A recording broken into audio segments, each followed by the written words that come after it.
Alors la clientèle en général se compose de deux formes, hein, qui sont effectivement tout ce qui est public et aussi tout ce qui est bien sûr privé. Alors ça dépend des bureaux d'études, des bureaux de géomètres experts.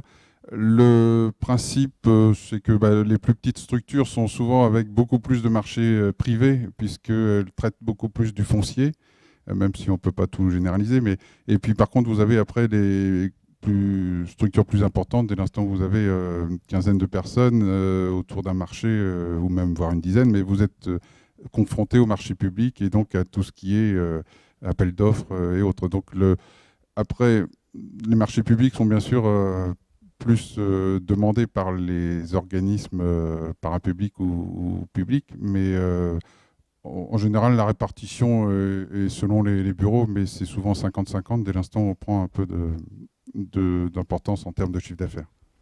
Alors oui, plus la structure, l'entreprise va compter un nombre de salariés élevé, plus elle va avoir besoin d'étendre son territoire d'intervention par rapport au nombre de salariés et à son activité. Donc c'est un peu ça qui peut générer ce que vous allez savoir, si c'est un déplacement ou pas. Pour ce qui me concerne, nous on est vraiment... quand ils passent une nuit à l'extérieur, c'est une fois dans l'année, encore c'est très rare, hein. Donc ils sont vraiment autour de chez eux, dans un rayon de, on va dire 100 km au maximum. Ils interviennent sur une journée et ils reviennent. Donc ça dépend un peu des types de travaux. Et puis aussi, bah après, ça dépend aussi des gens. Il y en a qui préfèrent, quand bon, ils sont à 100 km de chez eux, rester sur place pour mieux s'organiser. Mais c'est vraiment à la marge. Ça tient un peu à tout ce qu'on a pu dire par rapport à vos questions, hein. Les garçons, en général, sont plus attirés par les métiers plus jeunes, en fait, au moins, hein, par la mesure et vivre à l'extérieur, d'aller loin et autres. Donc, c'est ce qu'on a pu constater. Alors, c'est peut-être des schémas. Mais c'est vrai que dans les formations, depuis 10 ans, il y a vraiment eu 50-50, hein. Et ça, c'est... bah, très intéressant pour l'évolution aussi des entreprises, parce qu'on est dans d'autres schémas de rapport entre les gens aussi. Et bon, c'est vrai que la difficulté n'est pas si exceptionnelle que ça, hein, sur le terrain. Pour une femme, c'est pas insurmontable. Donc, à partir de là, c'est pour ça que c'est aussi un attrait, sachant que la question juridique aussi intéresse souvent plus les jeunes femmes que les hommes. Donc, ça va aussi dans ce que j'ai pu dire tout à l'heure. Alors, pour un géomètre expert, c'est, enfin, pour moi, pour ce qui me concerne, c'est plus de 80% de mon temps de travail de production. Après, bon, il y a la gestion de l'entreprise et le reste, bien sûr. Mais donc, c'est vraiment, au niveau d'ingénieur, on est dans le juridique à tout temps et autres.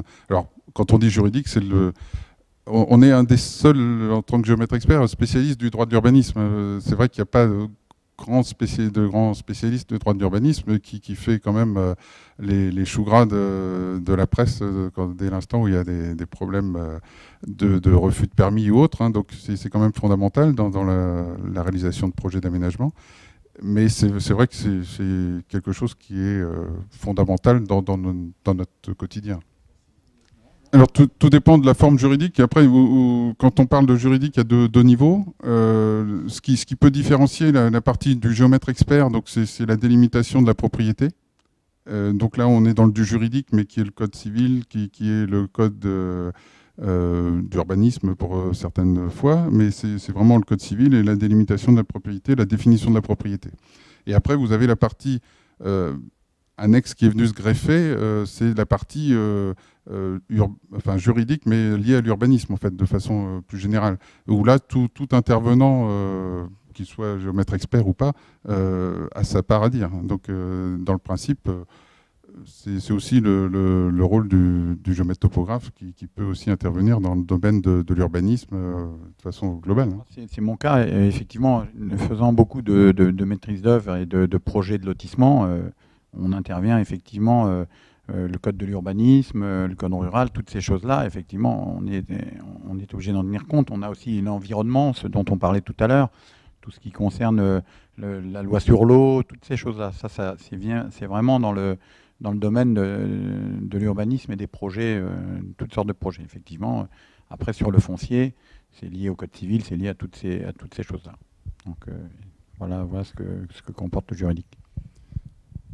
Alors si je peux compléter un peu, ce qui me paraît aussi intéressant dans notre métier, c'est vraiment ce rôle d'interface qui peut être pesant parfois aussi, mais entre le maître d'ouvrage et son acheteur. C'est aussi tout ce rôle d'intermédiaire qui vous donne aussi la responsabilité, et c'est pourquoi le maître d'ouvrage va vous déléguer une mission. Mais on se rend compte qu'aujourd'hui, les gens, quand ils ont acheté quelque chose, donc on a de plus en plus la volonté, en termes législatifs, de garantir tout ce qui est acheté en termes de propriété, c'est aussi le cas.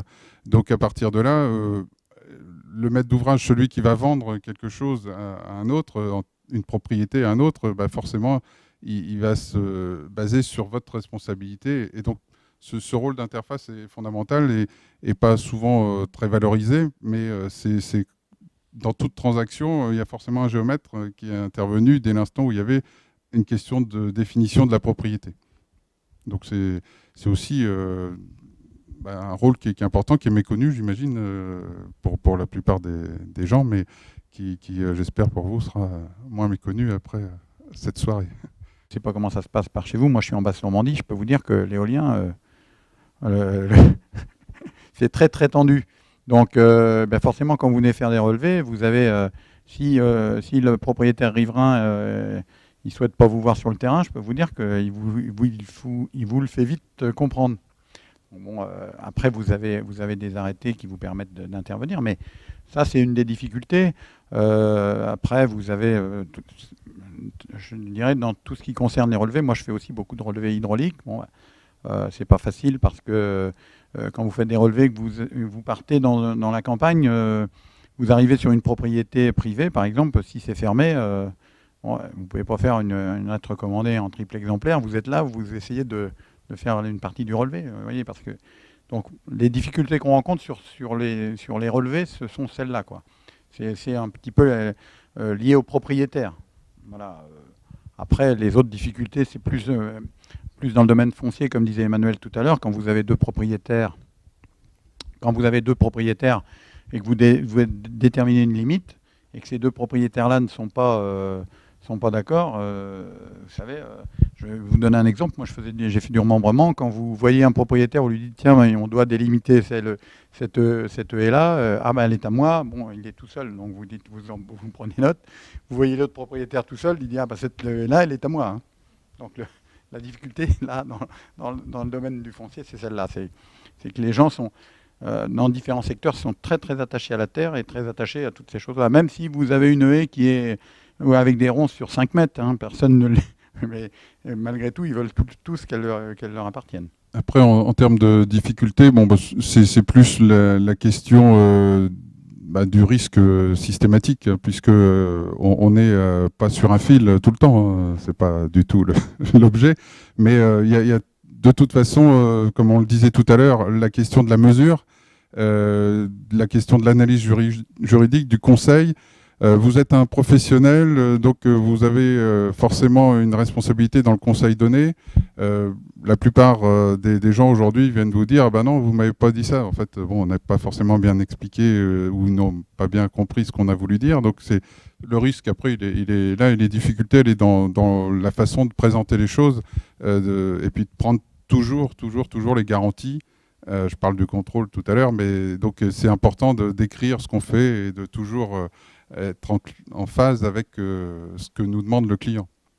Bon, ça fait partie de tous les métiers, hein, mais alors ce sont des difficultés sans en être. Moi, je voulais dire ça. Moi, je pense que le contrôle, c'est ce qui fait que il y a moins de stress. Parce que c'est sûr que si on fait notre travail comme ça un peu, là on est stressé tout le temps et c'est pas la peine, quoi. Alors que si on contrôle bien son travail, on sait qu'on est bon et il n'y a pas de problème. Après, la difficulté principale, je pense, c'est les conditions météorologiques, quoi. L'hiver, quand on passe toute la semaine dehors, faut avoir envie de faire ça, quoi. Après ça se fait, hein, quand on a 2 pulls, on a un manteau, on n'a pas froid, hein, mais